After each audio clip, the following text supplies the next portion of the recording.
Penuntun Saat Teduh Sinode Gereja Kristen Jakarta, Sabtu 12 Maret 2022. Judul renungan, Kematiannya Memulihkanku.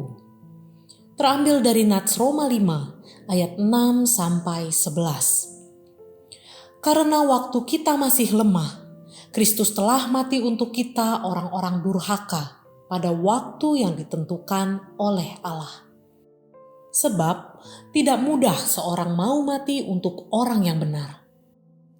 Tetapi mungkin untuk orang yang baik ada orang yang berani mati. Akan tetapi Allah menunjukkan kasih-Nya kepada kita.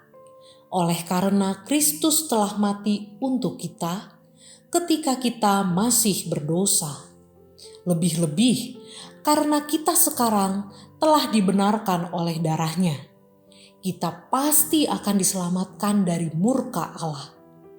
Sebab jikalau kita ketika masih seteru diperdamaikan dengan Allah oleh kematian Anak-Nya, lebih-lebih kita yang sekarang telah diperdamaikan pasti akan diselamatkan oleh hidup-Nya.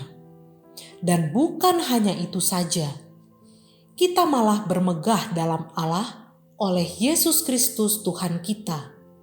Sebab oleh Dia kita telah menerima pendamaian itu. Pada tahun 1492 terjadi persaingan sengit antara keluarga Butler dan Fitzgerald. Keduanya memperebutkan posisi tinggi di kota Dublin. Persaingan terjadi cukup lama dan membuat keluarga Butler berlindung di dalam katedral St. Patrick. Pada akhirnya, keluarga Fitzgerald berinisiatif untuk mengadakan perdamaian. Ia mengambil kapak, melubangi pintu yang memisahkan mereka, dan mengulurkan tangannya tanda perdamaian. Uluran tangan ini diterima, dan kedua keluarga tersebut saling mengampuni dan berdamai. Mereka yang awalnya seteru menjadi teman. Pintu tersebut telah menjadi tanda perdamaian bagi dua keluarga yang bertikai.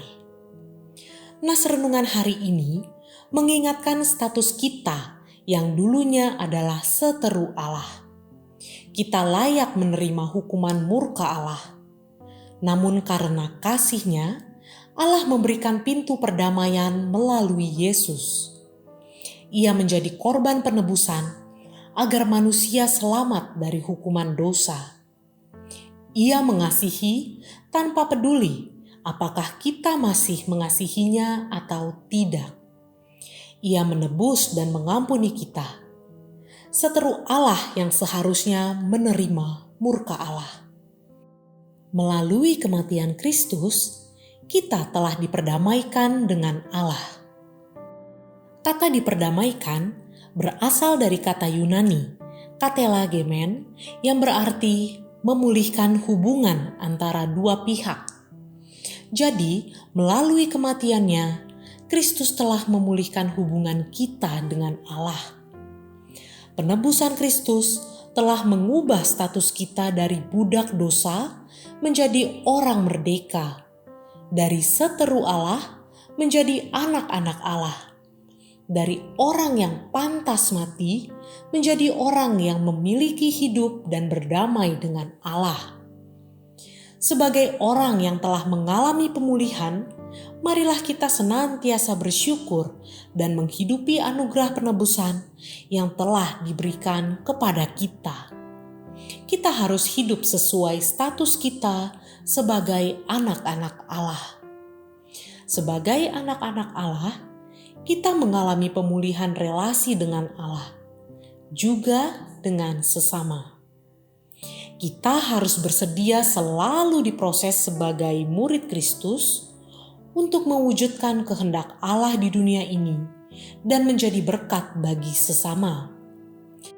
Kematian Kristus telah memulihkan relasi kita dengan Allah dan sesama.